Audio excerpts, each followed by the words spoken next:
Hello everyone, how are you? I hope all of you are fit and fine. आज मैं आप सबके सामने एक ऐसी कहानी, एक ऐसा संदेश, एक ऐसी वीडियो लेकर आया हूं जिसे देखने के बाद आप सब यह जानेंगे कि एक पर्सन की पर्सनैलिटी को कौन कौन से फैक्टर्स हैं जिससे हम मेजर कर सकते हैं। क्योंकि आज के हमारे टाइम की सबसे बड़ी प्रॉब्लम ये है कि हम किसी भी पर्सन की पर्सनैलिटी को मेजर करते हैं उसके ड्रेसअप से, उसके पहने हुए आउटफिट से, उसकी पहनी हुई ज्वेलरी से, लेकिन वास्तविकता ऐसी नहीं है। This is not the reality, ये रियलिटी नहीं है।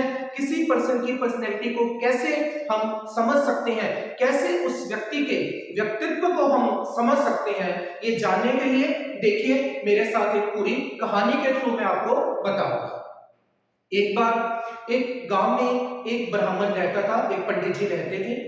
उनके पास रहने के लिए घर नहीं था, खाने के लिए खाना नहीं था, पहनने के लिए अच्छे कपड़े नहीं थे, पर उन्हें वेदों का इतना ज्ञान था कि उनके बराबर कोई भी नहीं था। एक बार जब पंडित जी के पास खाने के लिए कुछ नहीं था तो पंडित जी भिक्षा मांगने के लिए जा रहे थे। पास ही के वो किसी गांव में गए और उन्होंने एक घर का दरवाजा खटखटाया। दरवाजा जैसे ही खटखटाया वहां से एक व्यक्ति बाहर आया और जब उसने देखा पंडित जी की ऐसी हालत को, पंडित जी के कपड़ों को, पंडित जी को स्थिति को देखकर उसका मन घृणा से भर गया। वह उन्हें नफरत भरी निगाहों से देखने लगा और बिना सोचे समझे, बिना कुछ विचार किए उन्होंने पंडित जी को धक्के मारकर घर से बाहर निकाल दिया। पंडित जी को बड़ा अपमानित महसूस हुआ, पर वह एक जगह पर बैठे हुए थे। तभी वहां से एक अमीर व्यक्ति, एक दयावान व्यक्ति वहां से जा रहा था। जब उसने पंडित जी की ऐसी कंडीशन देखी तो उसे पंडित जी पर तरस आया और उसने पंडित जी को पहनने के लिए अच्छे कपड़े दिलवाए, अच्छा खाना खिलवाया और उन्हें आदर सत्कार के साथ अपने घर के लिए रवाना कर दिया। नेक्स्ट डे, अगले दिन जब फिर से वही रूटीन स्टार्ट हुआ, पंडित जी दोबारा से भिक्षा मांगने के लिए उसी गांव में गए, पर इस बार उनका पहनावा पहले से बिल्कुल अलग था। अब इस बार उनकी कंडीशन वैसी नहीं थी जब वो पिछले दिन भिक्षा मांगने के लिए गए थे। आज उन्होंने नए कपड़े पहने थे, अच्छे से अपने आप को तैयार किया हुआ था। तो क्या हुआ कि पंडित जी उसी गांव में गए और उसी दरवाजे को उन्होंने फिर से खटखटाया। वहीं से वही सेम व्यक्ति, वही सेम पर्सन बाहर निकल कर आया और उसने जब पंडित जी को देखा तो उन्हें बड़े आदर सत्कार के साथ अंदर बुलाया, पीने के लिए पानी दिया, खाने के लिए खाना दिया और पंडित जी से बोला कि पंडित जी आप भोग लगाइए। पंडित जी ने खाना उठाया और उठाकर खाने की एक एक निवाले को अपने कपड़ों पर डालना शुरू कर दिया और बोले, खा बेटा खा, खा ले और खा ले। फिर ऐसा ही उन्होंने सभी चीजों के साथ किया। पहले तो व्यक्ति काफी देर असमंजस में रहा, इस स्थिति में रहा कि मैं पंडित जी से कुछ प्रश्न करूं या ना करूं।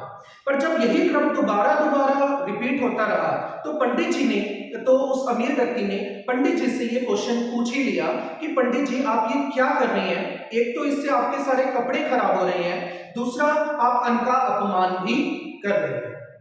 तो उस समय पंडित जी ने बहुत ही मुस्कुराते हुए एक बहुत ही शानदार उत्तर उस व्यक्ति को दिया कि ये खाना जो तूने आज मुझे दिया है, ये आपने मुझे नहीं मेरे कपड़ों को दिया है। तो वो व्यक्ति कुछ समझ नहीं पाया। तो पंडित जी ने उस बात पर प्रकाश डालते हुए कहा कि मैं वही ब्राह्मण हूं, मैं वही पंडित हूं जो कल उन फटे पुराने कपड़ों में आपके पास आया था और आपने मुझ पर खाना ना देकर मुझ पर क्या कहते हैं नफरत भरी निगाहों से अपनी दृष्टि देखी थी। तो आपने ये खाना मुझे नहीं मेरे कपड़ों को दिया है। ये सुनते ही उस व्यक्ति के मन में सारी बातें सामने आ गई और वह समझ गया कि पंडित जी, वो ब्राह्मण जी उसे क्या समझाना चाहते हैं। तो उसने पंडित जी के चरणों में पड़कर उनसे क्षमा याचना की और कहा कि आगे से मैं कभी भी ऐसा नहीं करूंगा। तो मुझे लगता है कि आप सबको इस कहानी के वजह से, इस वीडियो के वजह से मैं आपको क्या बताना चाहता था ये सब आप समझ चुके हैं। जैसा मैंने पहले बताया कि इंसान की जो महत्वता है वो उसके कपड़ों पर नहीं, उसके ड्रेसअप पर नहीं, उसकी पहनी हुई महंगी महंगी आइटम से नहीं, उसकी पहनी हुई महंगी ज्वेलरी से नहीं, उसके गुणों से होती है, उसके कर्मों से होती है। इसीलिए हमें किसी भी व्यक्ति का कभी भी निरादर नहीं करना चाहिए। Give respect and take respect is the rule.